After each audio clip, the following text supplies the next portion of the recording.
भालू आक्रमण में युवक गुरुतर जयपाटना फॉरेस्ट सेक्शन अधीन उछुला पंचायत पांडरी पखान ग्रामर जड़े युवक लक्ष्मण नायक आज पाहांतारू शौच पर गाँ निकटस्थ नाल को जाउथुबा बेले पाख जंगल रु खाद्य अन्वेषण पर गाँ आड़ को आसुथुबा दुई भालू हठात आक्रमण करथिले। कौन सी प्रकार भालू हाबुडू खसी आसवा पर परिवार लोके गुरुतर युवक को कोकसरा डाक्तरखाना भर्ती करते। प्राथमिक चिकित्सा पर अवस्था जटिल होबारु कलाहांडी जिला मुख्य डाक्तरखाना को तांकु स्थानांतर करा जायतिबा सूचना रही। अच्छा एटा भालू केंदार चावला काना भालू बेले आज्ञा एटा बंद के झाड़ा जो थिला आज्ञा पाके ना घर पाके ना आरो आसी करी तो आज्ञा बोगी देला ना दुईटा भालू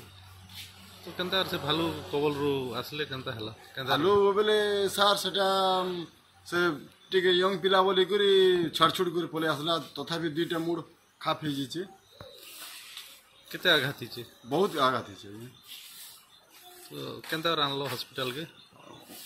ब्लोरो रे आनो आने तो अभी चिकित्सा चली छे चिकित्सा होय ओक्सरा ना पके छ डॉक्टर काना कहले डॉक्टर रेफर कर दे बोल बोचना एबे पते जंगल विभाग कर्मचारी आसले ना कि नहीं आसबो जोना लकी नहीं जणे छ कलाहांडी शुभेन्दु कुमार पंडा रिपोर्ट कोशल प्रवाह।